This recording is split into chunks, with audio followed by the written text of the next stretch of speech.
అని అడిగితే ఎక్కడికి వెళ్తారో ఆయన కూడా చెప్పడం. మరి నేను కూడా చనిపోతాను, ఖచ్చితంగా నువ్వు కూడా ఒక దినమున చనిపోతావు, కాబట్టి నేను కూడా అలా మోసుకెళ్ళి భూమిలో పాల్పడతాను అని చెప్తాడు. ఇంకా అక్కడి నుంచి తనలో వేదం మొదలు తన రాజ్యాన్ని విడిచిపెట్టేస్తాడు, తన కుటుంబాన్ని విడిచిపెట్టేస్తాడు, తన భార్య బిడ్డను విడిచిపెట్టేస్తాడు. ఇంకా అరణ్య ప్రాంతానికి వెళ్ళి ఏంటి చనిపోయిన తర్వాత మనిషి జీవితం ఏంటి, అసలు దీని అంతటిని నడిపించేది ఎవరు అని చెప్పి తను ధ్యానం చేస్తూ ఉంటాడు. అలాగూ గౌతమ బుద్ధుడు ఇప్పుడు ఒక అప్పుడే మతాన్ని స్థాపించడం జరిగింది. ఇప్పుడు గౌతమ బుద్ధుడు చాలా మంది ఆ గౌతమ బుద్ధుడు ఒక మాట చెప్పాడు, నేను చనిపోయిన తర్వాత 600 సంవత్సరాల తర్వాత ఈ భూమి మీదకి ఒక వ్యక్తి వస్తాడు, ఆ వ్యక్తి వీటన్నింటికి సమాధానం చెప్తాడు. ఆ వ్యక్తి మన ప్రభువు రక్షకుడైన యేసుక్రీస్తు ప్రభువు. ఆ వ్యక్తి ఇక గౌతమ బుద్ధుడు అడిగిన ప్రశ్నలన్నింటికి ఆ జవాబు ఈ మోషే రాసిన గ్రంథంలో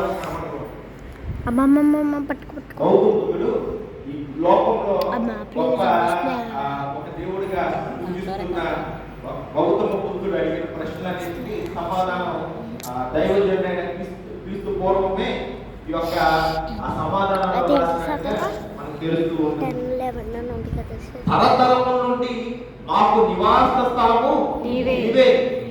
ఎప్పుడు అన్నాడంటే తరతరముల నుండి మానవులుగా మనందరికీ ఒక కాలం ఉంటుంది. మానవులుగా మనందరికీ ఒక కాలం ఉంటుంది.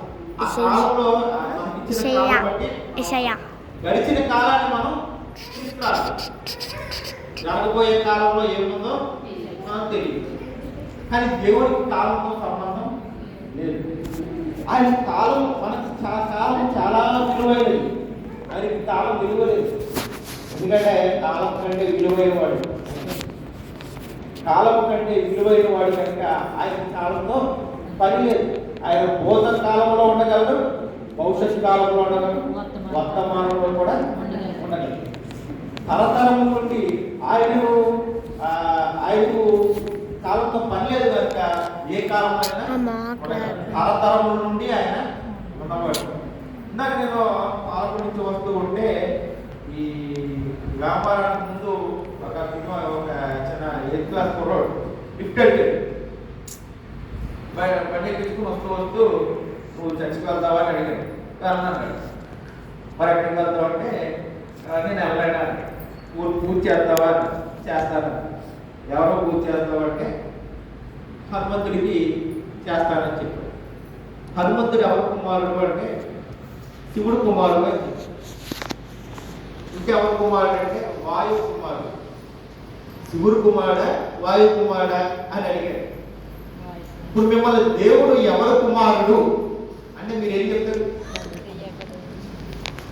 దేవుడు ఎవరు కుమారుడు అంటే మీరు ఏం చెప్తారు? ఎవరు కుమారుడు?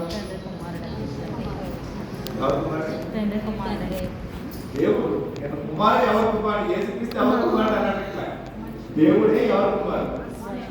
దేవుడు ఎవరి కుమారుడు? ఒకవేళ ఎవరి కుమారుడు అని అయ్యి ఉంటే కనుక ఆయన గొప్పవాడు. దేవుడికి తండ్రి ఉంటే ఆయన గొప్పవాడు. మన దేవుడు అప్పుడు మనం లెక్క చేయాలి, ఆయనకి లెక్క చేయాలి. దేవుడికి తండ్రి తల్లి ఉండరు. ఎందుకంటే దేవుడు నిత్యుడు, ఆయన ఆది సంపూర్ణుడు, ఆది అంతము కలిగిన వాడు.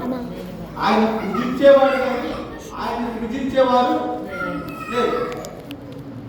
ఆయనే దేనినన్నా పూజించగలడు కానీ ఆయనను లేదా ఆయన కంట్రోల్ చేసేది ఇంకోటి ఉండదు. ఆయన కంట్రోల్ చేసేది ఇంకోటి ఉండదు. మాకు తరతరముల నుండి మాకు నివాస స్థానం నీవే. పర్వతములు పుట్టలేదు, భూమిని లోకమును పుట్టింపబడును.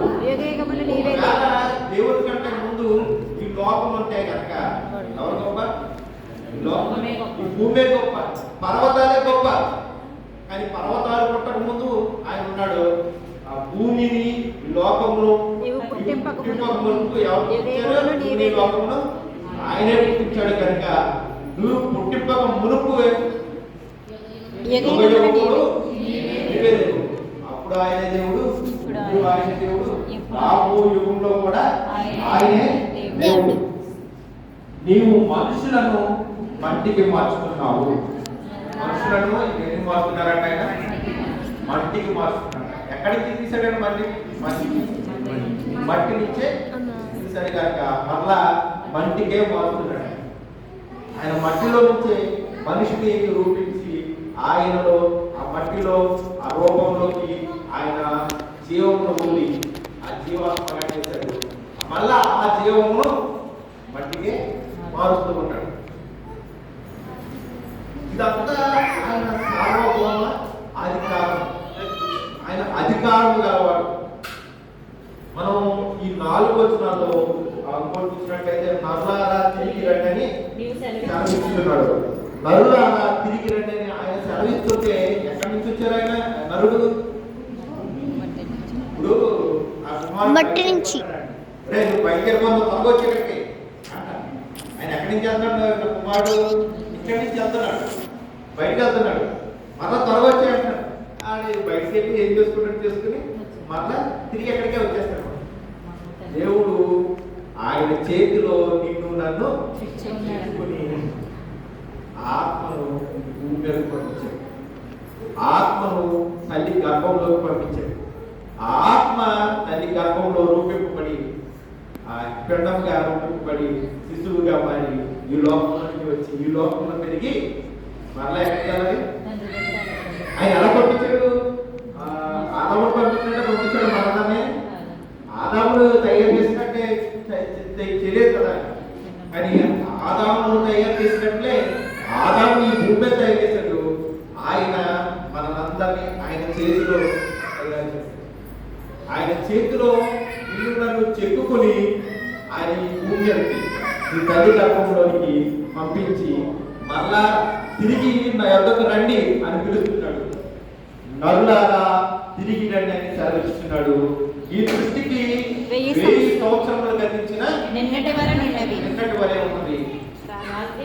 రాత్రి అంతని జాము వలె 1000 సంవత్సరాలు గతిస్తే నిన్నటి వలె ఉన్నాయి. ఒక రోజులా ఉన్నాయి 1000 సంవత్సరాలు. మనకు ఒక రోజు ఎంతకాలం గడుపుతుంది? 24 గంటలు. ఇప్పుడు కొంతమంది వంట చేయకుండా ఎవరు వచ్చారంటే ఎప్పుడు వెళ్ళాలి, ఎప్పుడు వంట చేయాలి, ఎప్పుడు బట్టలు తినాలి, ఏవో పనులు ఉంటాయి. ఈ ఒక్కరోజు మనం చేసే పనులు చాలా పదనపడిపోతూ ఉంటాం, మనం చాలా కష్టపడిపోతూ ఉంటాం. ఆయనకి 1000 సంవత్సరాలు అయినా కానీ ఒక్క దినంలో రాత్రి అందరి ఒక జాము వలె. జాము అంటే ఎంతసేపు? జాము అంటే 3 గంటలు. సాయంత్రం 6 గంటల నుండి ఉదయం 6 గంటల వరకు ఎన్ని జాములు ఉంటాయండి? 4 జాములు.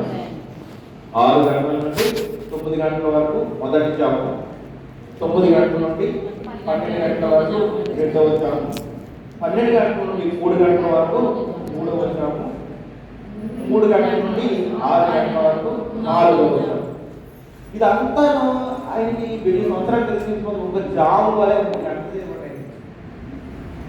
3 గంటల్లో ఆయన 1000 సంవత్సరాలు ముగించుకొని ఈ 1000 సంవత్సరాల్లో ఈ 3 గంటల్లో ఆయన ఎంత పని చేస్తారు? ఎన్ని తరతరాలు గాల్లో కలిసిపోతున్నాయి, ఎన్ని గృహాలు కట్టబడుతున్నాయి, ఎన్ని గృహాలు పడగొట్టబడుతున్నాయి, ఎంత పని ఈ భూమి మీద జరుగుతుంది. 1000 సంవత్సరాలు నిన్నటి వలె ఉన్నాయి. ఒక రాత్రి అంతని ఒక జాము. రాత్రి అంతా కూడా రాత్రిలో 4 జాములు ఉంటే ఆ జాముల్లో ఒక జాము వలె ఉన్నాయి అంటారు. ఇదంతా దేవుని సార్వభౌమాధికారం. ప్రొద్దున్న వరద చేతనైనట్టు నీవు వారిని పారగొట్టివేగా వారు ఎవరు? మనమే. వరద చేతనైనట్టు వారిని పారగొట్టివేగా. వరద వచ్చినప్పుడు నురగతో పాటు వస్తున్నాయి, లేదా ఏదో కొట్టుకుంటూ వస్తాయి. అవన్నీ ఇలా పారబోస్తే పోయినట్టుగా ఉండదన్నమాట. అంటే ఒకవేళ మనం కొన్ని చీమలు ఉన్నాయనుకోండి, దాని మీద ఒక మగ్గు నీళ్ళు కొట్టామనుకోండి, ఏమవుతాయండి? చెదిరిపోతాయి. అలాగే మన జీవితాలు కూడా ఉంటాయని వరద చేతనైనట్టు నీవు వారికి పాల్గొనలేగా వారు తర్వాత ప్రొద్దున వారు పచ్చగడ్డ వలె చిగిరిత్తురు. మళ్ళా చనిపోయిన వెంటనే జీవం ఆగిపోతుందా? మళ్ళా జీవం మొదలవుతుంది. ఇక్కడ జీవం ముగిస్తే పరలోకంలో లేదా మన అతిక్రమం బట్టి మన దోషాలను బట్టి మనం మంచి పనులు చేస్తే జీవం పునరుద్ధానం, చెడ్డ పనులు చేస్తే మరణ పునరుద్ధానం. అయితే పరలోకం లేదా నరకం. అది ఎప్పుడైతే ఇప్పుడు వరద చేతనైనట్టు మనం పాపం చేసేస్తే మనం నిద్రిస్తాం. పొద్దున్న వారు అక్కడ చికిత్స్తాం అన్నమాట. మనందరము కూడా ఒకవేళ వరద చేతనైనట్టు మనం నిద్రిస్తే వృద్ధుల్ని ఆ పరలోకంలో చికిత్స వారంగా ఉండడానికి వాక్యం సెలవిస్తుంది. అట్లే మంచి కాపుల సంఘం ఉంటుంది కాక. ప్రొద్దున్నది మొలిచి చిగురించును, సాయంకాలమున అది కోయబడి మళ్ళీ భూమికి వస్తాయి. ఇప్పుడు గడ్డితో పోలుస్తున్నాడు మానవ జీవితం. గడ్డితో పోలుస్తుంది. గడ్డి మొలుస్తుంది, పొద్దున మొలుస్తుంది, సాయంత్రం ఎదురులో ఆవుతో వేయాలి, సాయంత్రం కోయబడి ఏకైనా వాడిపోతుంది. గేదెలు లేదా ఆవులు లేదా మేకలు పశువులు తినేస్తాయి. మానవ జీవితం ప్రొద్దున్న చిగిరించే గడ్డిని పోలి ఉంది, సాయంకాలం అది కోయబడి వాడబడుతుంది. నీ కోపము వలన మేము క్షీణించుచున్నాము. నీ ఉగ్రతను బట్టి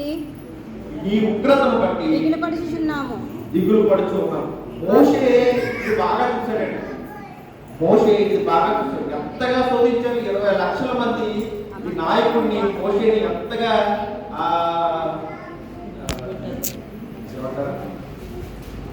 బాధపరిచారు, శోధించారు. ఆహారం కోసం, నీళ్ళ కోసం, ప్రతి విషయంలోనూ. ఇంకెక్కడ బాగుందంటే ఐగుప్తులోనే బాగుందంటారు. ఇక్కడ మన్నాతో పోషించిన ఐగుప్తులో యుక్తులు చేసుకుంటూ వారు పెట్టి తినే ఆ జీవితమే బాగుందంటారు. ఇక్కడ పూరి పొందో పోషించిన అదే బాగుందంటారు. దేవుడికి కోపం వచ్చింది. కొంతమందిని భూమి తరచి మిగిలిసినట్లుగా ఆయన కోపం వలన మనము క్షీణించుతున్నాము. ఆయన ఉగ్రతను బట్టి మనము దిగులు పడుతున్నాం. అక్కడ ఇవన్నీ చూశాడు. ఆయన కోపాన్ని ఇశ్రాయేలు అనుభవించడం మోషే చూశాడు. ఇంకో ఆయనే అనిపించాడు కదా, మోషేనే అనిపించాడు కదా. నువ్వు బండతో మాట్లాడండి, ఏం చేశాడు? బండను కొట్టాడు. నువ్వు నా పరిశుద్ధిని జన్యంగా కనపరచలేదు కాబట్టి నువ్వు వాగ్దాన దేశంలో ప్రవేశించు.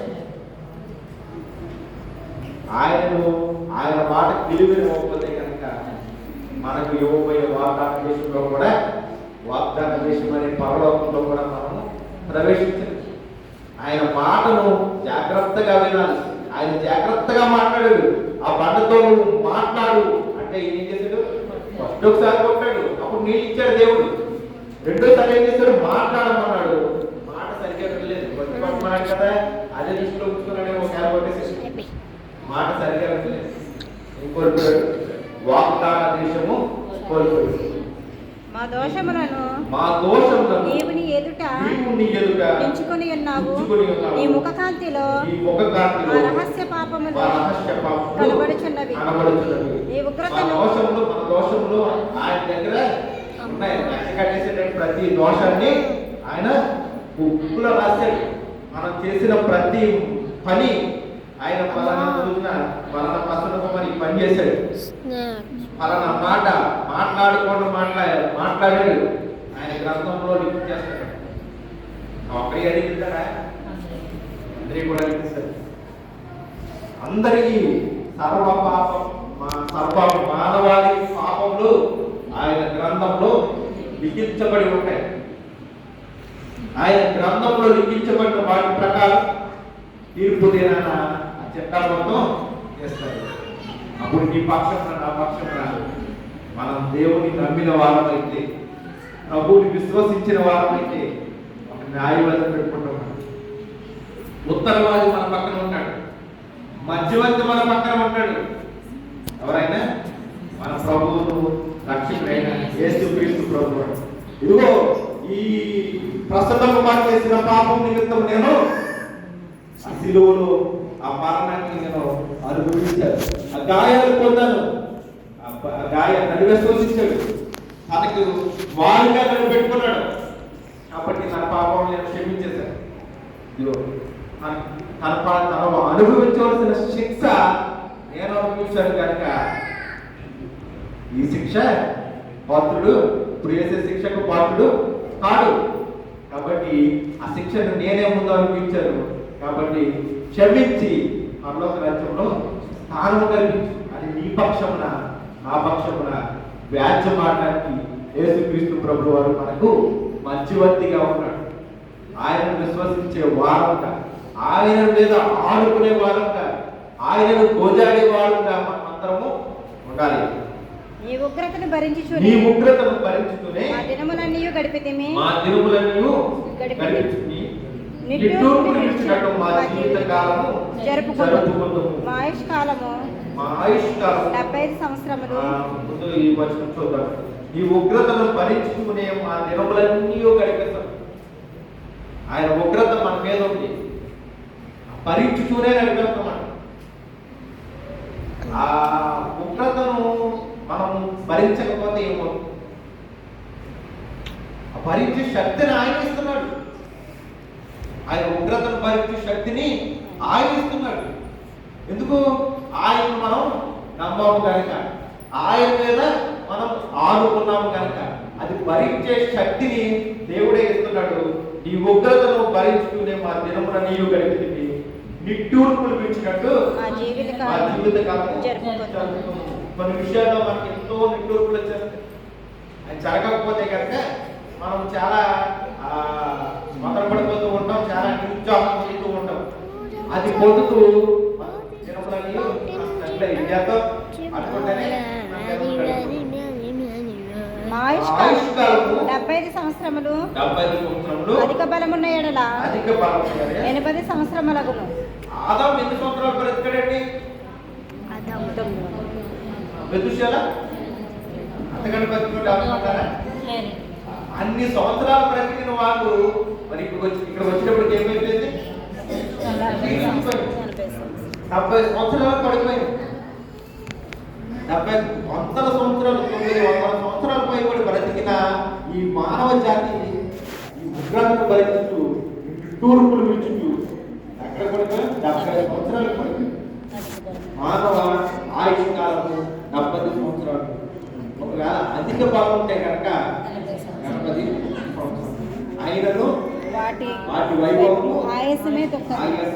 ఒకవేళ మనం 100 సంవత్సరాలు బ్రతికినా సరే ఏడుతో దానితో బాధపడుతూనే ఉన్నాము. మనకు వాక్యం విన్నాను, ఆ వాక్యంలో మనిషి 3 బాధలతో బాధింపబడుతూ ఉంటాడు. మనిషి 3 బాధలతో బాధింపబడుతూ ఉంటాడు. ఒకటి నొప్పుల బాధ, దెబ్బల బాధ, అప్పుల బాధ. అప్పులు లేని వాళ్ళు ఎవరు ఉంటారండి?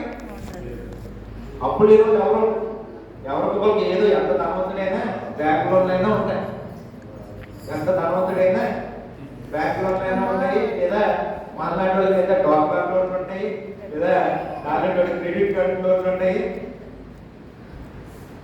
ఏదో ఒక అప్పుల బాధతో మనందరం తప్పుకోబోతూ ఉంటాం. ఒకవేళ అప్పుల బాధతో కనుక మనం బాధింపబడకపోతే, అప్పుల బాధ మనకు లేకపోతే కనుక తెప్పల బాధ ఉంటుందండి. ఏంటో చెప్పాలంటే పిల్లకి పెళ్లి చేయాలని, పిల్లవాడికి పెళ్లి చేయాలి, ఏదో చదువుకోవాలని, చదువుకుంటే ఎక్కువగా పై చదువులకు వెళ్ళాలి, ఇల్లు కట్టుకోవాలని, లేదా కట్టినింటిని ఇంకా రీమోడలింగ్ చేసుకోవాలి. అయ్యగారు కూడా ఈ సంఘాన్ని కట్టారు, ఈ ఈ సంఘాన్ని ఇంకా రీమోడలింగ్ చేసుకోవాలి, ఇంకా అందంగా దేవుడి మందిరం అందంగా కనపడాలని అందరికీ బాధ, ఇంకా పరిచయం ఎక్కువ చేయాలని, ఇంకా దేవుడి కొరకు అనేక ఆత్మలు సంపాదించాలని బాధ, ఏదో ఒక తిప్పుల బాధతో బాధపడుతుంటారు. ఏ తిప్పుల బాధ, ఏ అప్పుల బాధ లేకపోతే కనుక ఎప్పుడు బాధ ఉంటుందండి. ఏంటంటే ఎప్పుడు ఉంటారు, ఎప్పుడు ప్రతి ఒక్కరికి ఏదో ఒక ఎప్పుడు. దేవుడి మహాకృపను బట్టి మా దగ్గర చూడగానే రాలేదు అనుకున్నారు. ఆవిడ ఈ ఆరాధనలో పాల్పంచుకోవాలి అని ఎంతగానో అతను పడిపోతూ ఉన్నారు. చూస్తున్నాం ఈ నూతన సంవత్సరంలో దేవుడి సన్నిధిలో ప్రార్థించలేకపోయేనే బాధపడుతూ ఉన్నప్పుడు ఈ ఆదివారం అయినా ఆవిడ ఈ మందిరంలో కూర్చుని వాక్యాలు దేవుడిని ఆరాధించాలని ఎంతగానో ప్రార్థన చేశాం. దేవుడు ప్రార్థన ఆలకించాడు. ఇదిగో ఈ రీతిగా మన ముందు ఆవిడ వాక్యాలు చూపించాడు. ప్రతి ఒక్కరికి ఏదో ఒక నొప్పుల బాధ ఉంటుంది. ఏ నొప్పులు లేని బాధ ఎవరో, ఏ నొప్పులు లేని ఎవరో. ఈ మూడు బాధలతో అప్పుల బాధ లేదా తిప్పల బాధ లేదా నొప్పుల బాధతో మానవుడు బాధపడుతూనే ఉంటాడు. మీ ఆయుష్కాలము 70 సంవత్సరములు అధిక అయినను వాటి వైభవము దుఃఖమే, దుఃఖించుతూనే మన దినములను గడుపుతూ ఉంటాం. అది త్వరగా గతించు, మేము ఎగిరిపోవదు. నీ ఆగ్రహ బలము త్వరగా గతించిపో. ఈ 70 సంవత్సరాలు, 80 సంవత్సరాలు లేదా 100 సంవత్సరాలు లేదా 110 సంవత్సరాలు ఇవన్నీ త్వరగా గతించిపోతాయి. మన వయసుని బట్టి ఇంతకు ముందు చిన్నాటి మనం జ్ఞాపకం చేసుకుంటే ఎంత త్వరగా చిన్నాటి స్నేహితులు ఉంటారు కదా, వాళ్ళని కలుసుగానే ఎంత త్వరగా గడిచిపోయింది మనం అనుకుంటాం, ఖచ్చితంగా అనుకుంటాం. మా లాస్ట్ ఇయర్ మా కౌన్సిలర్ గారి అత్తగారు చిన్న అవుతుంది, వాళ్ళ అత్తగారు మల్కిపోవడం 108 సంవత్సరాలు బతికారు. 108 సంవత్సరాలు 108 సంవత్సరాలు నిండక ముందు కూడా మొన్న అయ్యింది. నిండక ముందు నేను ఎప్పటి నుంచో ఆశపడతాను, నా కుమారులిద్దరినీ ఆవిడ దగ్గర తీసుకెళ్ళాలి అని చెప్పి ఆవిడ చూపించాలి. దేవుడు ఇచ్చిన ఆయుష్తో ఇంతకాలం బ్రతికింది అని చూపించాలి అనుకుని ఆవిడ దగ్గరికి వెళ్ళినప్పుడు అప్పటి నుంచి వాళ్ళిద్దరు ప్రార్థనలో ఈ ప్రార్థన అనమాట. 108వ సంవత్సరం పుట్టినరోజు కూడా ఆవిడ చేసుకోవాలి. 108వ పుట్టినరోజు వరకు ఆయుష్ ఇవ్వండి. యాక్చువల్గా 110 సంవత్సరాలు బ్రతుకుతుందని ఆశపడతాను. నీ చిత్తమైతే 110 ఇవ్వండి అని నా ఇద్దరు కుమారులు కూడా ప్రార్థిస్తూ ఉండేవారు.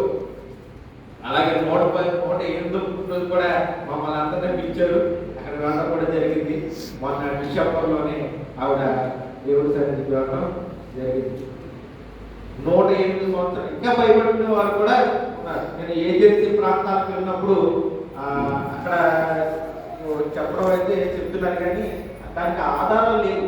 130 సంవత్సరాలు పైబడిన వ్యక్తిని ఒక ఆయన చూపించి ఈయన 130 సంవత్సరాలని చెప్తున్నారు, కానీ మాకు నమ్మకం చాలలేదు. మరి ఎంతవరకు నిజమో కాదో తెలియదు. ఆ ఏజెన్సీ ఏరియాలో పుట్టినరోజులో ఆధార్ కార్డులు అవి ఉండవు కనుక వాళ్ళు చెప్పిందా లెక్క. ఆయనకి మనవాళ్ళు కూడా చాలా మంది ఉన్నారు. వారిని బట్టి చూసినా నిజమేనేమో అనిపిస్తుంది. 130 సంవత్సరాలు బ్రతికిన వ్యక్తిని వాళ్ళు చూపించడం నాకు జరిగింది.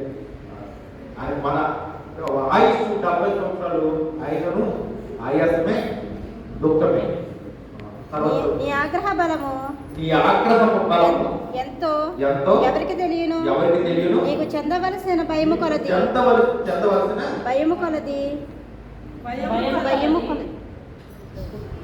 పుట్టుని కోత్రము ఎంతో ఎవరికి తెలియను. ఈ ఆగ్రహ బలం ఎంతో ఎవరికి తెలియను.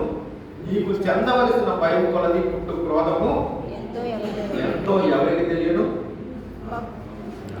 నీకు నీ ఆగ్రహ బలం ఎంతో ఎవరికి తెలియదు. ఒకవేళ ఆయన ఆగ్రహం కనుక మనమే చూపించినట్టు మన ఎవరైనా మిగులుతారా? మిగలరు. ఆయన మకరములు తుత్తునీయులుగా చేసిన వాడు. ఆయన మకరము అంటే కొంతమంది దైవజనులు ఏమంటారంటే గాజు జిల్లాలు అలాగే అంటారు, పెద్ద మాన్స్టర్స్ అంటారు. అలాంటి వాటిని తుత్తునీయులుగా చేసిన వాడు. అంటే ఆయన ఆగ్రహం వస్తే కనుక ఒకవేళ ఆయన సాతానుతో పోల్చినా కానీ దాన్ని తుత్తునీయులుగా దానికి ఒక సమయం ఇచ్చాడు. ఆ సమయం ఉన్నంత వరకు వాడి తోక ఆడిస్తూ ఉంటాడు. ఎందుకంటే యేసుక్రీస్తు ప్రభువు వారు సాతానుతో శిలువ మరణము ద్వారా తొక్కి సిద్ధపడేశాడు. ఏం ఆడిస్తున్నాడు మన దగ్గర? తోక ఆడిస్తున్నాడు. దానికి కూడా ఒక సమయం ఇస్తాడు. ఆ సమయం పూర్తయిన తర్వాత దాన్ని అనుసరించే వాళ్ళని కూడా అగాధంలో పాతాళంలో బంధించే సమయం దేవుని చేతిలో ఉంది. మాకు జ్ఞాన హృదయము కలుగునట్లుగా చేయుము. మా దినములు లెక్కించుటకు మాకు నేర్పుము. మాకు జ్ఞాన హృదయం ఉంటే కనుక మనకి దేవా మాకు ఇన్ని దినాలు ఇచ్చావే, ఇన్ని దినాలు బట్టి నీకు వందనాలు స్తోత్రాలు. ఆ లెక్కించిన దినాలను బట్టి మనం దేవుని సూచించే వారంగా ఉండాలి. మాకు జ్ఞాన హృదయం కలిగినట్టు మనందరికీ జ్ఞానం లేదండి. మనకి జ్ఞానం ఇచ్చేవాడు ఎవడు? దేవుడే. ఆయనే సర్వజ్ఞాన సంపదలకు మూలమైన వాడు కనుక ఆయనే మనకి జ్ఞానం ఇచ్చేవాడు. మనం ప్రతిరోజు ఆయన మనకి జ్ఞానం ఇవ్వమని దేవుని అడగాలి. వివేచన జ్ఞానం దయచేయమని అడగాలి. జ్ఞాన హృదయంతో మన మాటలు ఉండేలాగా, మన చేతలు ఉండేలాగా దేవుడిని మనము ప్రార్థించాలి. ఆయన ప్రతి విషయంలోనూ ప్రార్థించి ఆ జ్ఞాన హృదయం సంపాదించుకోవడానికి మనము నిత్యము ప్రయత్నము చేయాలి. మా దినములు లెక్కించుటకు మాకు దేవుడిచ్చిన దినాలన్నింటిని బట్టి ఆయన ఇచ్చిన లెక్కను మాకు ఇప్పుడు వరకు ఎన్ని సంవత్సరములు అయితే మనకు జీవించాము, అది జీవించిన సంవత్సరములన్నింటిని బట్టి మనం దేవుని స్తుతించే వారంగా మనం ఉండాలి. యెహోవా తిరుగుము, ఎంతవరకు తిరగక యుందువు, నీ సేవకులను చూచి సంతాపపడుము. దేవుడు మన వైపు తిరిగేలాగా ప్రార్థన చేయాలి. దేవుడు మన వైపు తిరిగినప్పుడే మనము జ్ఞాన హృదయంతో జీవించగలము. మనము ఆయన కృపలో మన జీవితాన్ని నడిపించుకోగలము. దేవుడు మన వైపు మా వైపు తిరుగు, మమ్మల్ని ఒకసారి దృష్టించు, ఆ పాపం నుండి శాపం నుండి మమ్మల్ని విడిపించు, రాబో ఉగ్రత నుండి తప్పించు, మాకు జ్ఞాన హృదయం కలిగించి నీకు విధేయులుగా నడిపించు, మమ్మల్ని ఆ నిత్య రాజ్యంలో ఆ పరలోకంలో చేర్చు అనే ప్రార్థన మనం చేసే వారంగా ఉండాలి. ఈ సేవకులను చూసి సంతాపపడదు. ఈ సేవకులను చూసి మన సేవకులంటే మనందరము దేవుని సేవకులు. మనందరము దేవుని సేవకులు. దేవుని పని నిమిత్తమే మనం ఈ లోకానికి చేర్చబడ్డాము. ఆయన క్రైస్తవులు అని చెప్పుకుంటామే, మేము క్రీస్తుని అనుసరించేవాళ్ళని చెప్పుకుంటాం కదా. ఆయన పని మీదే మన పనులన్నీ ఉండాలి. మనం ఏ పని చేసుకున్నా, మన కుటుంబాన్ని పోషించుకోవడానికి ఏ పని చేసినప్పటికీ కూడా ఆయన పని అందులో కనపరచాలి. ఆయన నిమిత్తం మనము పనిచేసే వారంగా ఉండాలి. ఈ సేవకులను చూసి సంతాపపడు, ప్రభువా ఈ పని నేను నా కుటుంబానికి పోషించుకోవడానికి పని చేస్తున్నాను, ఈ పనిలో నేను మహింపరిచే వారంగా ఉండలాగా నీ కృప చూపించు. గడిచిన సంవత్సరం 100 సంవత్సరంలో ఒక సేవకుడు వచ్చాడు. సినిమా ఫీల్డ్లో ఒకవేళ బ్రాందీ షాప్లో పనిచేసినా కానీ నువ్వు క్రైస్తవుడు అని కనబరుచుకోవాలి. బ్రాందీ షాప్లో పనిచేసిన, సినిమా ఫీల్డ్లో పనిచేసిన, ఇంకా దేవుడికి అసహ్యకరమైన సమస్యలో నువ్వు ఉన్నప్పటికీ కూడా ఈ సాక్ష్యాన్ని కోల్పోవద్దు. అక్కడే నువ్వు దేవుడిని మహిమపరిచేవాడిగా, దేవుడిని కనపరిచేవాడిగా, నిన్ను నిలబెట్టడానికే, నిన్ను బట్టి అక్కడ ఒక సాక్షి నిలబడటానికి నిన్ను అక్కడ దేవుడు నిలబెట్టాడు.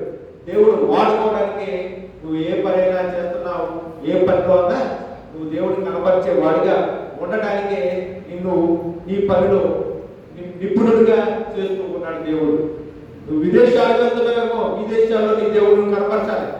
విదేశాల్లో ఆ యొక్క ముస్లిం మతస్థుల మధ్య బైబిల్ చదవడానికి వీలు లేకుండా ఉన్నప్పటికీ కూడా నీ ప్రవర్తన ద్వారా నీ దేవుడిని కనపరచాలి.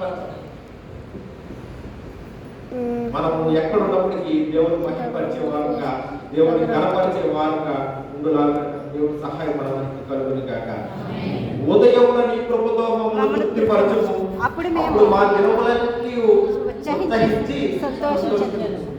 మనం ప్రార్థన ఎప్పుడు చేయాలి? ఉదయమునే చేయాలి. ఉదయమున నీ కృపతో మమ్మల్ని తృప్తిపరచుము. ఈ ప్రార్థన ప్రతిరోజు మనం ఉదయం చేసినట్లయితే ఆయన కృప మన మీద ఉంటుంది. ఆయన కృప మన మీద ఉంటుంది. ఆయన కృప మన మీద ఉన్నప్పుడు మన దినములన్నీ ఉత్సహించి సంతోషించు. మనం ఉత్సాహంతో మన దినం గడపాలి అనుకుంటే, మనం సంతోషంతో మన దినం గడపాలి అనుకుంటే, మనం ఉదయం ఆయనకు ప్రార్థన చేసే వారుగా మనము ఉండాలి. నీవు మమ్మల్ని శ్రమపరిచిన దినములు కొలది, అనుభవించిన ఏక కొలది సంతోషపరచుము. మమ్మల్ని నీవు మమ్మల్ని శ్రమపరిచిన దినములు కొలది. ఎందుకు శ్రమపరుస్తాడు ఆయన? ఇశ్రాయేలీయులు 400 సంవత్సరాలు ఆ యొక్క వ్యక్తి చాకరీతో శ్రమపరిచాడు. ఎందుకు శ్రమపరిచాడు? వారు చేసిన అతిక్రమం బట్టి, వారు చేసిన పాపమును బట్టి శ్రమపరిచాడా? ఒకవేళ అలా శ్రమపరిచినా కానీ మరలా దేవుడు జ్ఞాపకం చేసుకున్నాడు. మోషే ద్వారా వారందరినీ కూడా, ఒకవేళ వారిలో ఒకరు మాత్రమే రక్షింపబడి, లేకపోతే 10 మందో 20 మందో 100 మందో 1000 మందో రక్షింపబడటం కాదు. అక్కడ ఉన్న వారిని ఇశ్రాయేలు అందరినీ కూడా ఒక్క మోషే ద్వారా ఆ విడుదలను అనుగ్రహించాడు. 400 సంవత్సరాలు వ్యక్తి చాకిరీ నుండి మోషే ఒక్కడి ద్వారా విడుదలను అనుగ్రహించాడు. ఈ సర్వ పాప మానవాళిని ఒక్క యేసుక్రీస్తు ద్వారా విడుదల చేయడానికి యేసుక్రీస్తుని ఆ పరమును విడిపించి ఈ లోకానికి పంపించాడు. మనం ఆయన మీద ఆధారపడి ఆ ఇశ్రాయేలు ఆ వ్యక్తి చాకరీకి, ఆ బానిసత్వం నుండి ఎలా విడిపించబడ్డారు, ఈ ఒక్క క్రీస్తు ద్వారా మనందరము కూడా ఆ పాప భారం నుండి, శాప భారం నుండి, ఆ మరణ భయం నుండి విడిపింపబడి నిత్య రాజ్యంలో స్థానము సంపాదించుకునే వారంగా మనం ఉంటాం. నీ సేవకులకు నీ కార్యము కనపరచుము, వారి కుమారులకు నీ ప్రభావం చూపించుము. నీ సేవకులకు నీ కార్యము కనపరచు. మనందరికీ మన పనిలో దేవుడు ఒకనొక రోజున ఆయన ప్రభావం కనపడుతుంది. ఆ ప్రభావం బట్టి ఆయన మహంపరిచే వారంగా మనం ఉండాలి. మన కుమారులు అంటే మన కడుపులో పుట్టిన కుమారులే కాదు, ఏ ప్రదేశంలో దేవుడు మహిమపరుస్తున్నావు, నిన్ను బట్టి ఎవరైతే రక్షణ పొందారో వారు, నువ్వు సంపాదించుకున్న నీ కుమారుడు, నువ్వు సంపాదించుకున్న ఒక ఆత్మ, దేవుడు వరకు సంపాదించుకున్న ఆ జనాంగాన్ని బట్టి దేవుడు ఏమన్నాడు? నీ సేవకులకు నీ కార్యం కనపరచుము, వారి కుమార్తెకు నీ ప్రభావం, ఆయన ప్రభావము నీకు నీ కుమారులకు చూపించువాడిగా ఉన్నాడు కనుక మనము ఆయన మీద ఆధారపడి ఆయన పనిని జరిగించే వారుగా ఉండాలి. మా దేవుడైన ప్రసన్నత యెహోవా ప్రసన్నత గాక. మా చేతి పనిని మాకు స్థిరపరచు. మా చేతి పని సేవకుల గురించి మాట్లాడుతూ ఇక్కడ ఏమంటారు లాస్ట్లో? మా చేతి పనిని మాకు స్థిరపరచుకోండి. అంటే ఎవరు సేవకులు? ఆయన పని జరిగించుకున్న ప్రతి ఒక్కరూ దేవుడి సేవకులే. ఆయన ఏ పనిలో అయినా దేవుడిని కలిగి ఉండి ఆయన మహిమపరిచి ఆయన గణపరిచే ప్రతి ఒక్కరూ దేవుని సేవకులే. ఆయన సేవ జరిగించున్న మనందరి మీద ఆయన ప్రసన్నత ఉండును గాక. యెహోవా ప్రసన్నత మనందరి మీద ఉండును గాక.